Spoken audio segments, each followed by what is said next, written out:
భారతదేశ భౌగోళిక స్వరూపాలు. భారతదేశం ఏంటంటే ఒక వైవిధ్యభరితమైన భూస్వరూపాలతో కూడిన ఒక విశాలమైన దేశం. వాస్తవానికి మన దేశం ఏంటంటే దాదాపు భూమిపైన కనబడే భౌగోళిక స్వరూపాలైన పర్వతాలు, మైదానాలు, ఎడారులు, పీఠభూములు మరియు ద్వీపాలను కలిగి ఉంది. భారతదేశం యొక్క భూభాగం గొప్ప భౌతిక వైవిధ్యాన్ని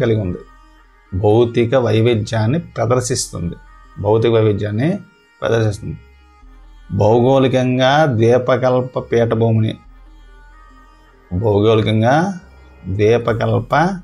పీఠభూమిని భూమి యొక్క ఉపరితలంపై ఉన్న పురాతన భూభాగాల్లో ఒకటిగా పరిగణిస్తారు. ఇది ఏంటంటే అత్యంత స్థిరమైన భూభాగాల్లో ఒకటి. హిమాలయాలు మరియు ఉత్తర మైదానాలు అంటే అత్యంత నవీన భూస్వరూపాలు. హిమాలయాలు తర్వాత ఉత్తర మైదానాలు ఏంటంటే అత్యంత నవీన భూస్వరూపాలు. ఇవి భూగర్భ శాస్త్రం ప్రకారం హిమాలయ పర్వతాలు ఒక అస్థిరమైన ప్రాంతాన్ని ఏర్పరుస్తాయి. అంటే హిమాలయాల యొక్క మొత్తం పర్వత వ్యవస్థ ఎత్తైన శిఖరాలు, లోతైన లోయలు, లోతైన లోయలు మరియు వేగంగా ప్రవహించే నదులతో చాలా నవీన స్థలాకృతిని ఏర్పరుస్తుంది. ఉత్తర మైదానాలు ఒండ్రుమట్టి నిక్షేపాల వలన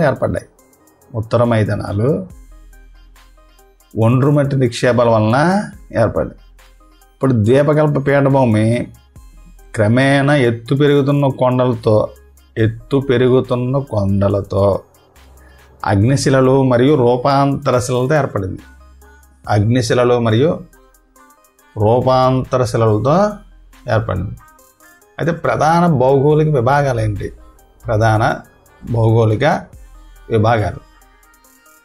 భారతదేశం యొక్క భౌతిక లక్షణాలను ఈ విధంగా మనం చెప్పవచ్చు. ఒకటి ఏంటంటే హిమాలయ పర్వతాలు,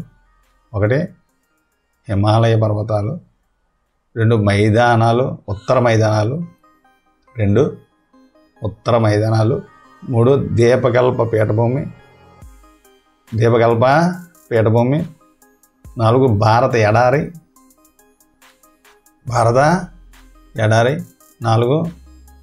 ఐదు తీర మైదానాలు, ఆరు దీవులు. అయితే హిమాలయ పర్వతాల గురించి చూద్దాం. భౌగోళికంగా నవీనమైన నిర్మాణపరంగా ముడత పర్వతాలైన హిమాలయాలు భారతదేశం యొక్క ఉత్తర సరిహద్దుల్లో విస్తరించి ఉన్నాయి. ఈ పర్వత శ్రేణులు సింధు నుండి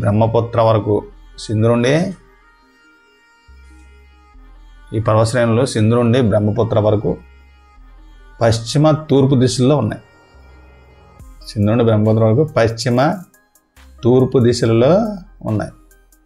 ప్రపంచంలో అత్యంత ఎత్తైన కఠినమైన పర్వత సరిహద్దులు కలిగిన పర్వతాలలో హిమాలయాలు ఒకటి.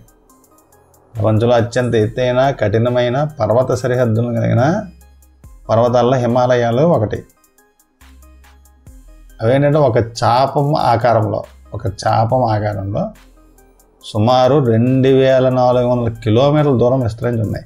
2400 కిలోమీటర్ల దూరం విస్తరించి ఉన్నాయి.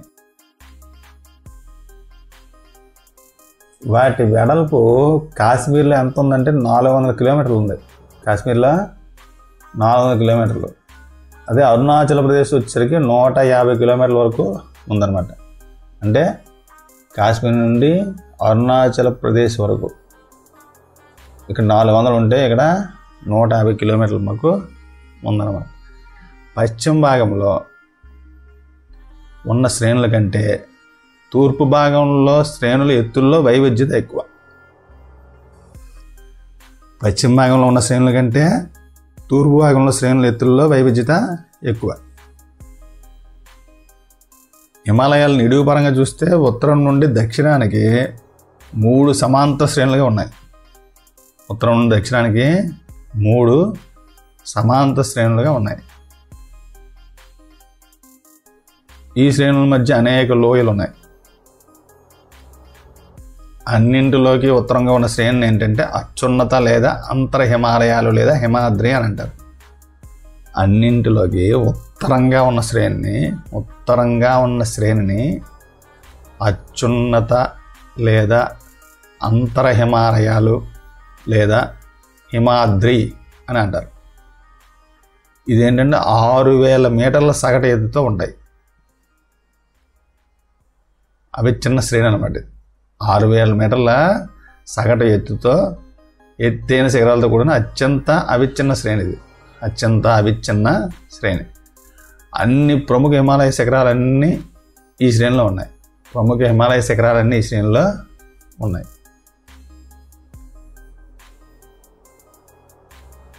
తర్వాత ఏంటంటే ఉత్తర హిమాలయాల ముడుతలు అసౌష్ఠ స్వభావం కలిగి ఉంటాయి. ఉన్నత హిమాలయాల ముడతలు అసౌష్ఠ స్వభావం కలిగి ఉంటాయి. హిమాలయ యొక్క ఈ ప్రధాన భాగం ఏంటంటే గ్రానైట్తో ఏర్పడింది. హిమాలయాల యొక్క ఈ ప్రధాన భాగం గ్రానైట్తో ఏర్పడింది. ఇది శాశ్వతంగా మంచుతో కప్పబడి ఉంటుంది అన్నమాట. శాశ్వతంగా మంచుతో కప్పబడి ఉంటుంది. అనేక హిమనీనదాలు ఈ శ్రేణిలో క్రిందకి వస్తాయి.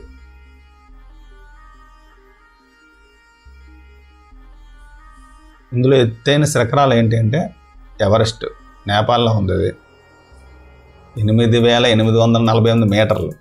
8848 మీటర్లు. తర్వాత కాంచనజంగా ఇది భారతదేశంలో ఉంది. 8598 మీటర్లు. తర్వాత మకాలు ఇది నేపాల్ 8481. ధవళగిరి ఇది కూడా నేపాలే 8100. ధవళగిరి నేపాల్ 8172.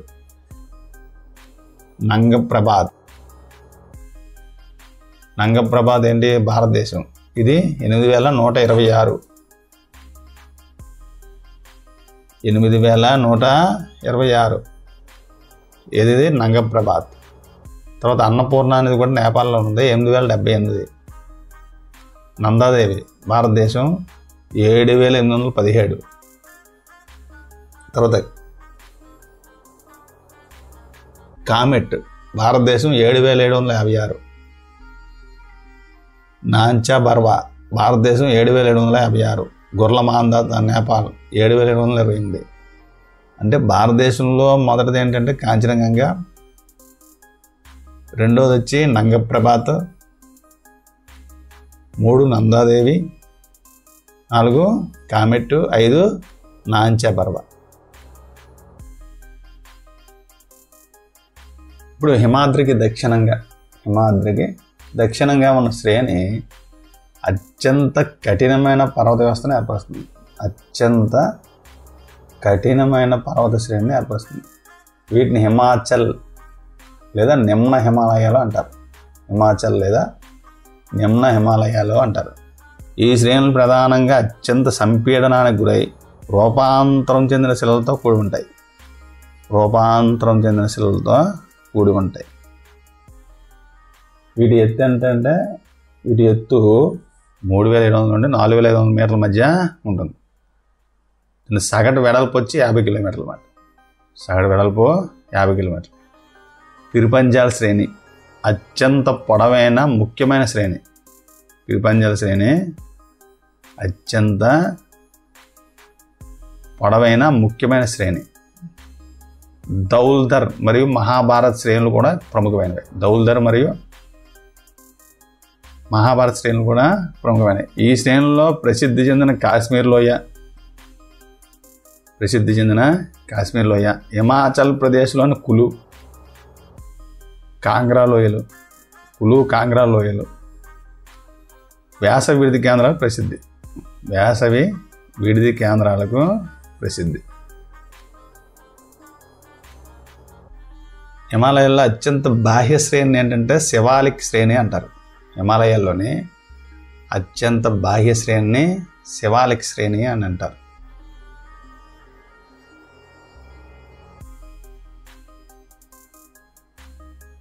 ఇవేంటంటే 10 నుండి 50 కిలోమీటర్ల వెడల్పుతో విస్తరించి ఉంటాయి. 10 నుండి 50 కిలోమీటర్ల వెడల్పుతో విస్తరించి 900 నుండి 1100 మీటర్ల ఎత్తులో ఉంటాయి. 900 నుండి 1100 మీటర్ల ఎత్తులో ఉంటాయి. ఈ శ్రేణులు ఏంటంటే ఉత్తరాన ఉన్న ప్రధాన హిమాలయ శ్రేణుల నుండి నదుల ద్వారా ఈ శ్రేణులు ఉత్తరాన ఉన్న ప్రధాన హిమాలయ శ్రేణుల నుండి నదుల ద్వారా కిందికి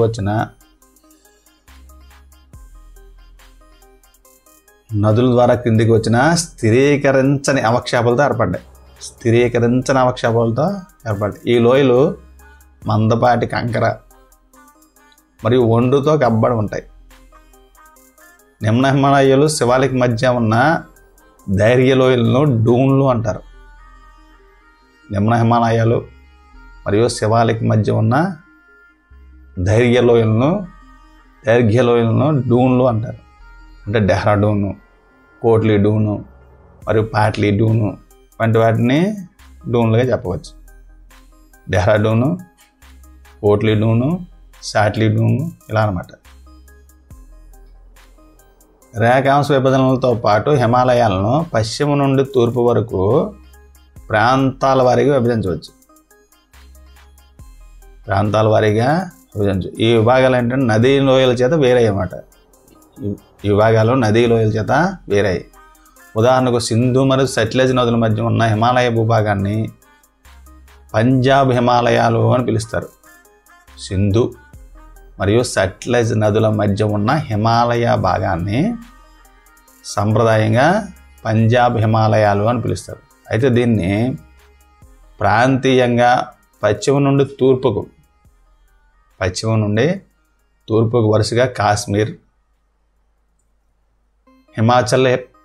హిమాచల్ హిమాలయాల ప్రాంతం అని కూడా పిలుస్తారు. పశ్చిమ నుండి తూర్పుగా ఏమని పిలుస్తారు?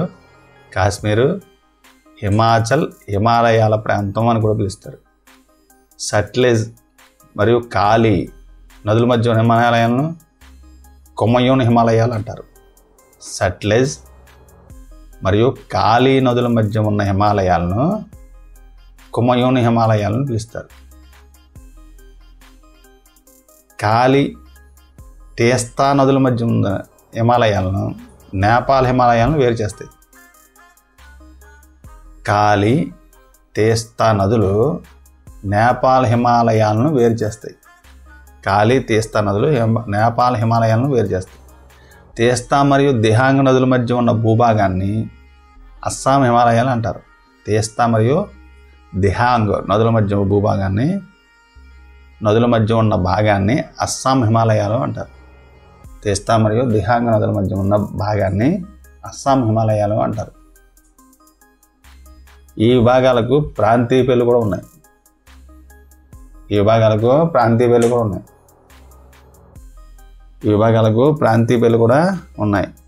హిమాలయాల యొక్క కొన్ని ప్రాంతీయ పేర్లను చూద్దాం. బ్రహ్మపుత్ర నది హిమాలయాలకు తూర్పున చివరి సరిహద్దుగా విస్తరించి ఉంది. బ్రహ్మపుత్ర నది హిమాలయాలకు తూర్పున చివరి సరిహద్దుగా విస్తరించి ఉంది. దిహాంగ్ లోయ అంటే అగాధ ధరి అన్నమాట. దాటిన తర్వాత హిమాలయాలు ఒక్కసారిగా దక్షిణం వైపు తిరిగి భారతదేశ తూర్పు సరిహద్దుగా విస్తరించి ఉంటాయి. ఇవి భారతదేశ తూర్పు సరిహద్దుగా విస్తరించి ఉన్నాయి. వాటిని ఏంటంటే పూర్వాంచల్ లేదా తూర్పు కొండలు అని పర్వతాలు అని పిలుస్తారు. పూర్వాంచల్ లేదా తూర్పు కొండలు, పర్వతాలు అని పిలుస్తారు. ఈశాన్య రాష్ట్రాల గుండా వెళుతున్న ఈ కొండలు అవక్షేపశిలైన దృఢమైన ఇసుకరాలతో నిర్మితమై ఉంటాయి.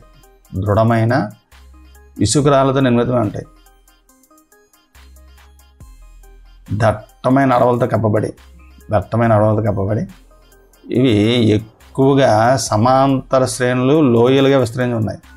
సమాంతర శ్రేణులు మరియు లోయలుగా ఉన్నాయన్నమాట. పూర్వాంచల్లో పాట్కాయ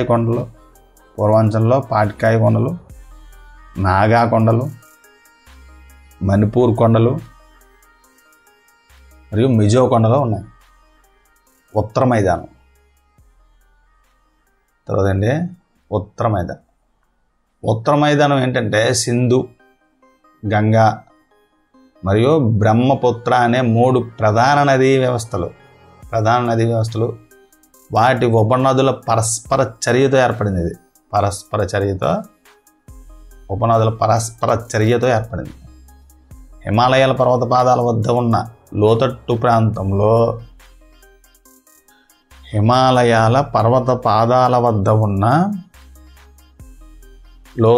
ప్రాంతంలో మిలియన్ల సంవత్సరాల కొద్దీ నిక్షేపితమైన ఒండ్రు మట్టి ద్వారా ఈ సారవంతమైన మైదానం ఏర్పడింది. ఇదేంటంటే 7 లక్షల చదరపు కిలోమీటర్ల మేర విస్తరించి ఉంది. 7 లక్షల చదరపు కిలోమీటర్ల మేర విస్తరించి ఉంది. ఈ మైదానం ఏంటంటే సుమారు 2400 కిలోమీటర్ల పొడవు మరియు 240 నుండి 320 కిలోమీటర్ల వెడల్పు. అధిక జనాభా కలిగిన భౌగోళిక విభాగంగా ఉంది. తగినంత నీటి సరఫరా మరియు అనుకూలమైన వాతావరణంతో సమృద్ధిగా ఉన్న నేలతో భారతదేశం వ్యవసాయపరంగా ఉత్పత్తి సామర్థ్యం కలిగిన ఒక ప్రాంతంగా ఉంది. ఇప్పుడు ఉత్తరాన గల పర్వతాల నుండి వస్తున్న నదులు నిక్షేపణ చేసే పనిలో ఉంటాయి. దిగువ భాగంలో ఏంటి? ఉత్తరాన గల పర్వతాల నుండి వస్తున్న నదులు నిక్షేపణ చేసే పనిలో ఉంటాయి. దిగువ భాగంలో సున్నితమైన వాలు కారణంగా నది వేగం అవుతుంది, తగ్గుతుంది. దీని ఫలితంగా నదీ తీర ద్వీపాలు ఏర్పడతాయి. నదీ వ్యవస్థలో బ్రహ్మపుత్ర నదీ వ్యవస్థలోని మజులీ ప్రపంచంలోకెల్లా అతిపెద్ద జనావాస నదీ తీర ద్వీపం. బ్రహ్మపుత్ర నదీ వ్యవస్థలో మజులీ ప్రపంచంలోకెల్లా అతిపెద్ద జనావాస నదీ తీర ద్వీపం అన్నమాట. నదులు ఏంటంటే వాటి దిగువ భాగంలో నిక్షేపితమైన మెత్తని ఒండ్రు మట్టి వలన ఇవేం చేస్తాయంటే అనేక ప్రవాహాలకు విడిపోతాయి. ఈ ప్రవాహాలను ఏమంటారు? నదీ పాయలు అంటారు. డిస్ట్రిబ్యూటరీస్ అని పిలుస్తారనమాట. ఉత్తర మైదానాన్ని స్థూలంగా 3 భాగాలుగా విభజించారు. అవేంటంటే ఉత్తర మైదానం యొక్క పశ్చిమ భాగాన్ని పంజాబ్ మైదానాలుగా సూచిస్తారు. ఉత్తర మైదానం యొక్క పశ్చిమ భాగాన్ని ఏమంటారు? పంజాబ్ మైదానాలుగా సూచిస్తారు. సింధు దాని ఉపనదులతో ఏర్పడిన ఈ మైదానంలో ఎక్కువ భాగం ఏంటంటే పాకిస్తాన్లో ఉంది. సింధు దాని ఉపనదులు ఏంటంటే జీలం, చేనాబ్, రావి, బియాస్, సట్లెజ్. ఇవి ఎక్కడంటే హిమాలయాల్లో ఉద్భవిస్తాయి. జీలం, చేనాబ్, రావి, బియాస్ మరియు సట్లెజ్. మైదానంలోని ఈ విభాగంలో దోఆబులు ఎక్కువ. దోబులు అంటే అంతర్వేదులు ఎక్కువ. దోబ్ అనే పదం ఏంటంటే 2 పదాలతో ఏర్పడింది. దో అంటే 2, ఆబ్ అంటే నీరు. అంటే పంజాబ్ అని అనుకోండి, అది కూడా 2 పదాలతో, పాంచ్ మరియు ఆబ్ అన్నమాట.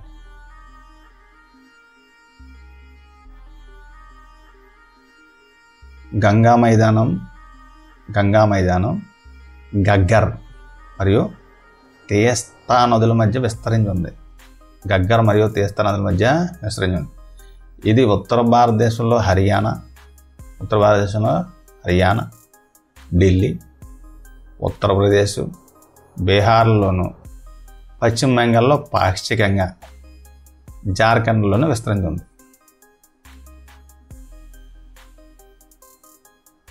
తూర్పున ముఖ్యంగా అస్సాంలో బ్రహ్మపుత్ర మైదానం ఉంది. ఉత్తర మైదానంలో ఉన్న సమతల భూభాగం దాని భౌతిక స్వరూపంలో ఎటువంటి తేడాలు లేవు అని సాధారణంగా చెబుతున్నారు. కానీ ఇది నిజం కాదు. ఈ విశాలమైన మైదానాలు కూడా వైవిధ్యమైన ఉపరితల లక్షణాలు కలిగి ఉంటాయి. ఉపరితల లక్షణాల్లో వైవిధ్యత ప్రకారం ఉత్తర మైదానాలను 4 ప్రాంతాలుగా విభజించవచ్చు. 4 ప్రాంతాలుగా విభజించవచ్చు. ఇప్పుడు నదులు పర్వతాల నుండి కిందికి వచ్చిన తర్వాత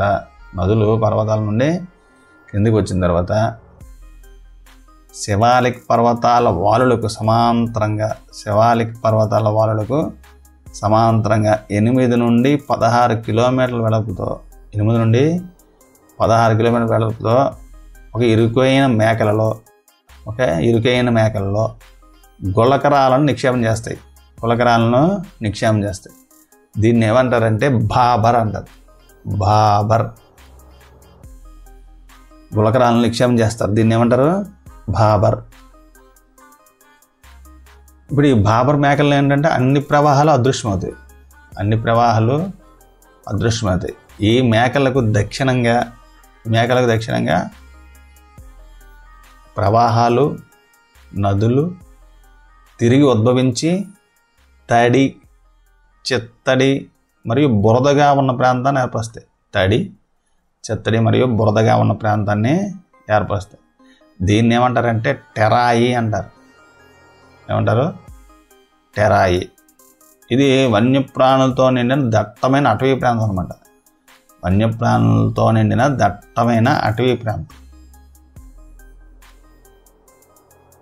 తర్వాత వ్యవసాయ భూమిని ఏర్పరచడానికి విభజన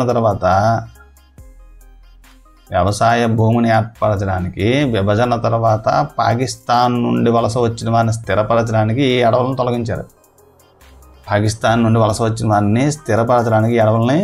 తొలగించారు. ఈ ప్రాంతంలో ఉన్న దుధ్వా జాతీయ ఉద్యానవనం మనం గుర్తించవచ్చు అన్నమాట. ఉత్తర మైదానంలో ఎక్కువ భాగం పురాతన ఒండ్రు మట్టితో ఏర్పడింది. ఇది నదుల వరద మైదానాలపైన ఉంది. ఇది తిన్నెల వంటి లక్షణాన్ని కలిగి ఉంటుంది. ఈ భాగాన్ని ఏమంటారంటే బంగర్ అంటారు.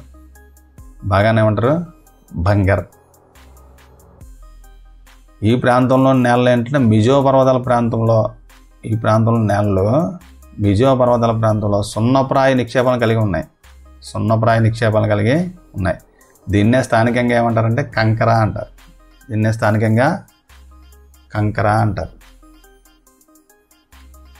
వరద మైదానాల యొక్క నవీన తరుణ నిక్షేపాలను ఖాదర్ అంటారు. అవి దాదాపు ప్రతి సంవత్సరం పునరుద్ధరించబడతాయి.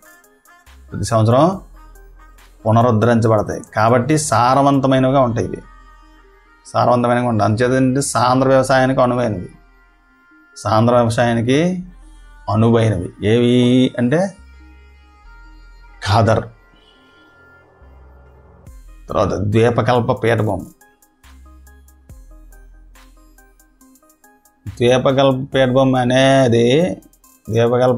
అనేది పురాతన స్ఫటికాకార అగ్ని మరియు రూపాంతర శిలలతో కూడిన ఒక ఉన్నత భూమి. ఇది గోండ్వానా భూమి విచ్ఛిన్నం కావడం చలించడం వల్ల ఏర్పడడంతో ఇది పురాతన భూభాగాల్లో ఒక భాగంగా నిలిచింది. ఈ పీఠభూమిలో విశాలమైన లోతులేని లోయలు మరియు గుండ్రని కొండలు ఉంటాయి. ఈ పీఠభూమిలో మధ్య ఉన్నత భూములు మరియు దక్కన పీఠభూమి అనే 2 విశాలమైన భాగాలు ఉన్నాయి. ఈ పీఠభూమిలో మధ్య ఉన్నత భూములు మరియు దక్కన్ పీఠభూమి అనే 2 విశాలమైన విభాగాలు ఉన్నాయి. ఇప్పుడు మాల్వా పీఠభూమి యొక్క ప్రధాన ప్రాంతాన్ని ఆక్రమిస్తూ నర్మదా నదికి ఉత్తరాన ద్వీపకల్ప పీఠభూమి యొక్క భాగాన్ని మధ్య ఉన్నత భూములు అని పిలుస్తారు. వింధ్య శ్రేణికి దక్షిణాన సాత్పురా శ్రేణి, సాత్పురా శ్రేణి, వాయువ్యంలో ఆరావళి శ్రేణి సరిహద్దులుగా ఉన్నాయి. ఆ తర్వాత పడమర వైపుగా విస్తరించిన భాగం క్రమంగా రాజస్థాన్ యొక్క ఇసుక మరియు రాతి ఆధారిత కలిసిపోతుంది. ఈ ప్రాంతంలో ప్రవహించిన నదులైన చంబల్, సింధ్, బెత్వా, కెన్ ఒక ప్రవాహం ఏంటంటే నైరుతి నుండి ఈశాన్యం వైపు ప్రవహించడం అటుగా ఉన్న నేల వాలుని సూచిస్తుంది.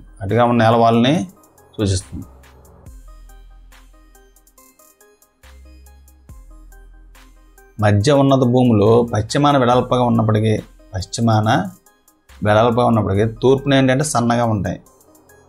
తూర్పు వైపుగా విస్తరించిన ఈ పీఠభూమి భాగాలను స్థానికంగా ఏమంటారంటే బుందేల్ఖండ్ మరియు భాగేల్ఖండ్ అని పిలుస్తారు. ఇంకా తూర్పు వైపు విస్తరించిన దానిని చోటా నాగపూర్ పీఠభూమి అంటారు.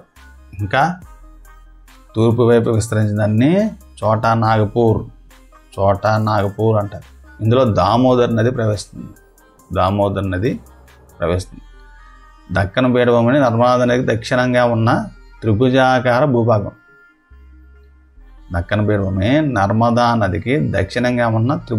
భూభాగం. ఉత్తరంలో దీని విశాలమైన పునాదికి సాత్పురా శ్రేణి సరిహద్దుగా ఉంది. మహాదేవ్, కైమూరు కొండలు మరియు మైకాల్ శ్రేణులు దీని తూర్పున విస్తరణలుగా ఉన్నాయి. భారతదేశ భౌతిక పటంలో ఈ కొండలు మరియు శ్రేణులు గుర్తించవచ్చు. ఇప్పుడు దక్కన్ పీఠభూమి ఉంది. పశ్చిమాన ఎత్తుగా ఉండి క్రమంగా తూర్పు వైపుకు వాలి ఉంటుంది. ఈశాన్యంలో కూడా ఈ పీఠభూమి విస్తరించినట్టు కనిపిస్తుంది. దీన్ని స్థానికంగా ఏమంటారంటే మేఘాలయ, కర్బీ అంగ్లాంగ్ పీఠభూమి మరియు ఉత్తర కచార్ కొండలు అని పిలుస్తారు. ఇది చోటా నాగపూర్ పీఠభూమి నుండి ఒక భ్రంశం వలన వేరు చేయబడింది.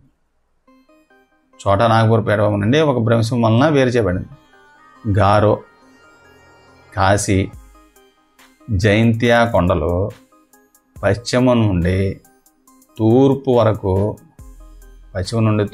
ఉన్న 3 ప్రముఖ శ్రేణులు ఉన్నాయి. తర్వాత పశ్చిమ గణములు మరియు తూర్పు గణములు వరుసగా ఏంటంటే దక్షిణ పీఠభూమి యొక్క పశ్చిమ మరియు తూర్పు అంచులను సూచిస్తాయి. పశ్చిమ గణములు మరియు తూర్పు గణములు వరుసగా దక్కన్ పీఠభూమి యొక్క పశ్చిమ మరియు తూర్పు అంచులను సూచిస్తాయి. పశ్చిమ గణములు పశ్చిమ తీరానికి సమాంతరంగా ఉన్నాయి. ఇవి అవిచ్ఛిన్నంగా ఉన్నాయి. కనుమలు మాత్రమే వాటిని దాటవచ్చు. అయితే భారతదేశ భౌతిక పటంలో తాల్, బోర్ మరియు పాల్ ఘాట్లను గుర్తించవచ్చు అన్నమాట. తర్వాత పశ్చిమ గణములు తూర్పు గణముల కంటే ఎత్తుగా ఉన్నాయి. వీటి సగటు ఎంత ఉందంటే 900 నుండి 1600 మీటర్లు. 1600 మీటర్లు. తూర్పు కనుమల సగటు ఎత్తు ఎంతంటే 600 మీటర్లు. అయితే తూర్పు కనుమలు మహానది లోయ నుండి దక్షిణాన నీలగిరి వరకు విస్తరించి ఉన్నాయి. తూర్పు కనుమలు ఏంటంటే విచ్ఛిన్నంగా క్రమరహితంగా ఉంటాయి. బంగాళాఖాతంలో ప్రవహించే నదుల ద్వారా విభజించబడ్డాయి. పశ్చిమ గనుములు అంటే వర్షాన్ని కలిగించే తేమ గాలులను ఎదుర్కొని, పశ్చిమ గనుములు వర్షాన్ని కలిగించే తేమ గాలులను ఎదుర్కొని వాటిని కనుమల ద్వారా పశ్చిమ వాలుల వెంబడి పైకి లేచేలా చేసి, వాటిని కనుమల పశ్చిమ వాలుల వెంబడి పైకి లేచేలా చేసి అక్కడ పర్వతీయ వర్షపాతానికి కారణమవుతున్నాయి. పర్వతీయ వర్షపాతానికి కారణమవుతుంది. పశ్చిమ కనుమలను వివిధ స్థానిక పేర్లతో పిలుస్తారు. పశ్చిమ కనుమలు వివిధ స్థానిక పేర్లతో పిలుస్తారు. పశ్చిమ కనుమల ఎత్తు ఉత్తరం నుండి దక్షిణానికి క్రమంగా పెరుగుతుంది. పశ్చిమ కనుమల ఎత్తు ఉత్తరం నుండి దక్షిణానికి క్రమంగా పెరుగుతుంది.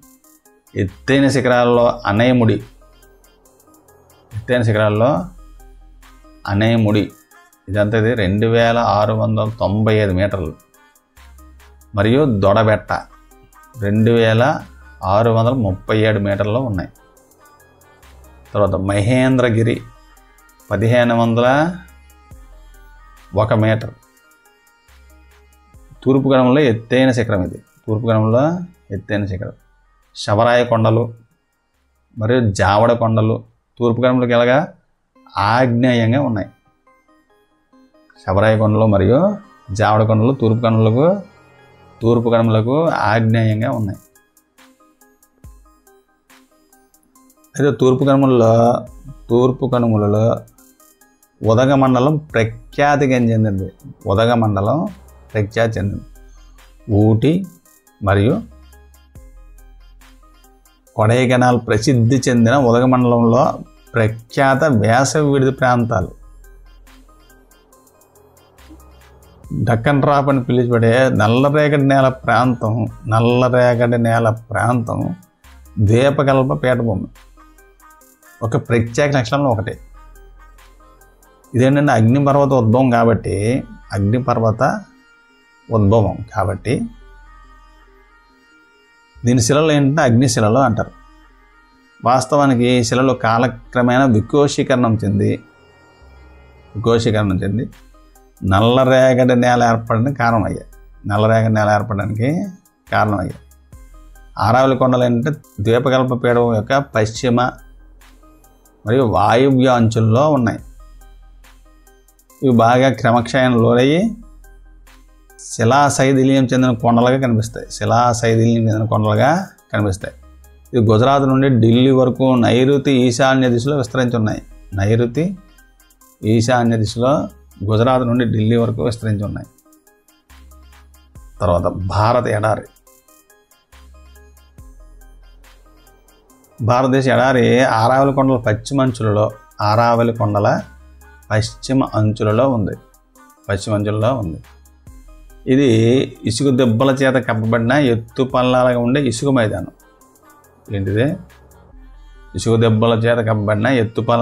ఇసుక మైదానం. ఈ ప్రాంతం సంవత్సరానికి 150 మిల్లీమీటర్ల కంటే తక్కువ వర్షపాతం పొందుతుంది.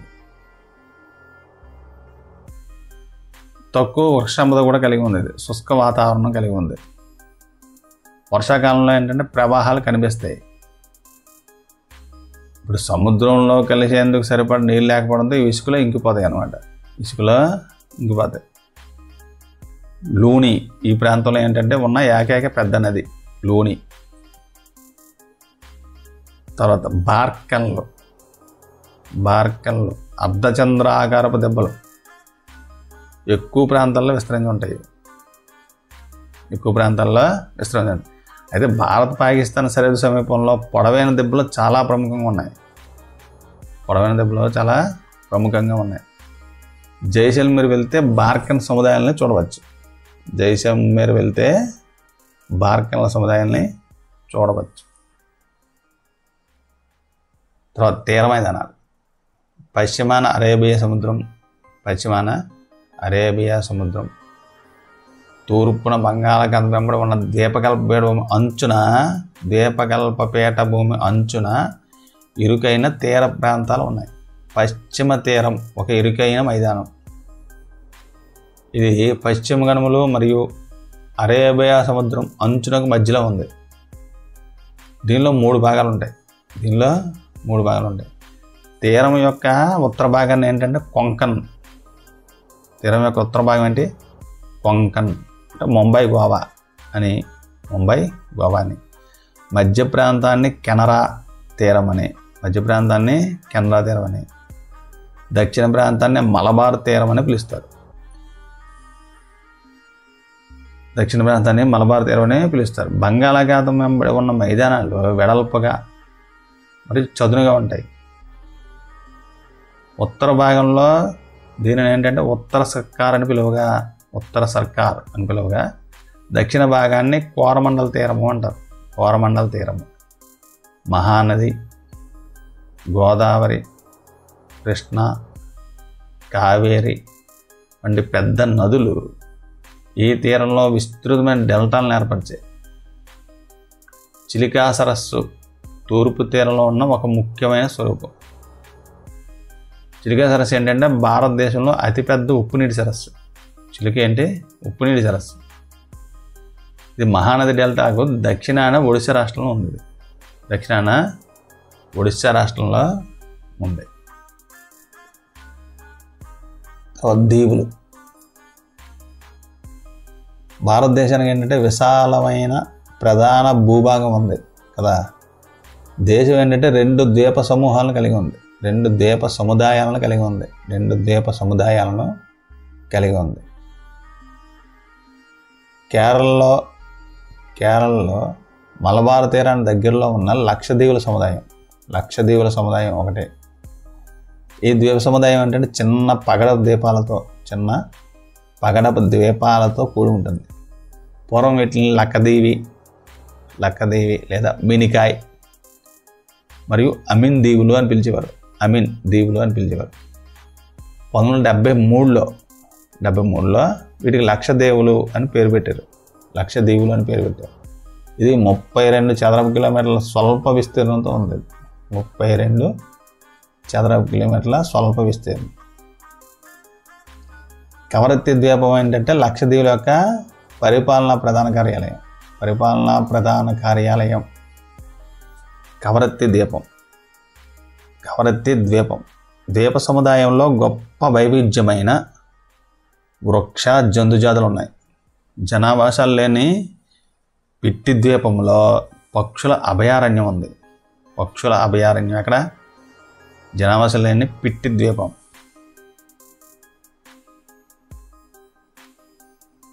పగడాలంటే ఏంటంటే పగడపు నెగడు, తుంతునాగములు అంటే కోరల్ పాలిప్స్ అంటున్నారు. పగడపు నెగడు, తుంతునాగములు, కోరల్ పాలిప్స్ సమూహాలుగా నివసించే స్వల్పకాలిక సూక్ష్మజీవులు ఇవి.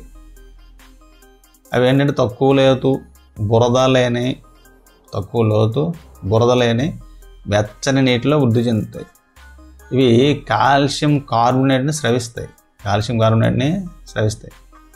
పగడపు నిక్షేపాల నుండి వచ్చిన పగడపు స్రావం వాటి అస్థిపంజరాల దిబ్బల రూపంలో ఏర్పడతాయి. ఇది ప్రధానంగా 3 రకాలుగా ఉంటాయి. ప్రాకార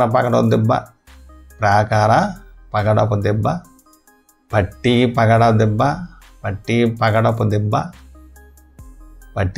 దిబ్బ, తర్వాత అటోల్స్.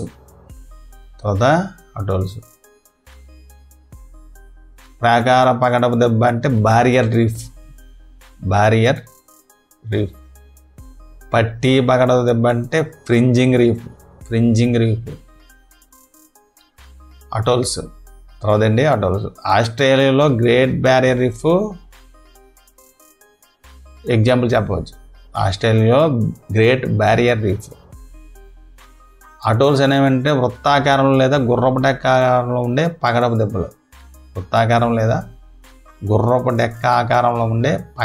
దెబ్బలు. ఏవి? అటోల్స్. ఇప్పుడు ఉత్తరం నుండి దక్షిణానికి విస్తరించిన బంగాళాఖాతంలో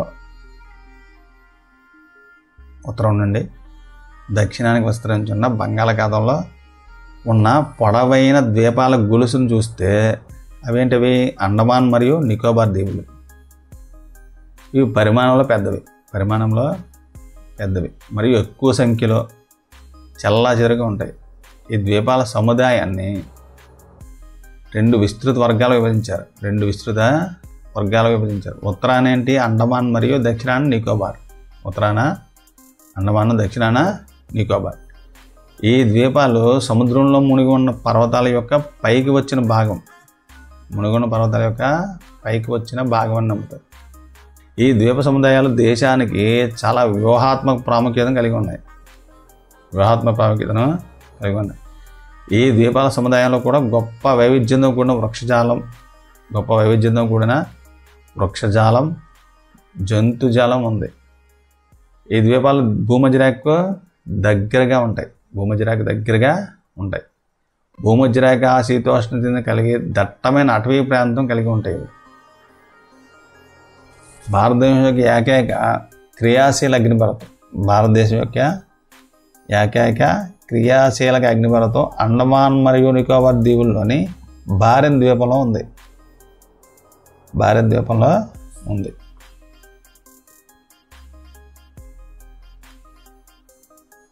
ఇది భౌగోళిక విభాగాల యొక్క వివరణాత్మక నివేదిక. ప్రతి ప్రాంతం యొక్క ప్రత్యేక లక్షణాలను ప్రముఖంగా చూపుతుంది. ఏదేమైనప్పటికీ ప్రతి ప్రాంతం ఇంకో దానికి తోడ్పడుతూ దాని సహజ వనరులలో దేశాన్ని సుసంపన్నం చేస్తుంది. పర్వతాలు నీటికి, అటవీ సంపదకు ప్రధాన వనరులు. ఉత్తర మైదానాలు దేశ ధాన్యాగారాలు. ఇవి ప్రాచీన నాగరికతలకు పునాది కల్పించాయి. పీఠభూమి ఖనిజాల గిడ్డంగి. దేశం యొక్క పారిశ్రామికీకరణలో కీలక పాత్ర పోషించింది. తీర ప్రాంతం మరియు ద్వీప సముదాయాలు చేపలు పట్టడం, ఓడరేవు కార్యకలాపాలకు తగిన స్థలాలను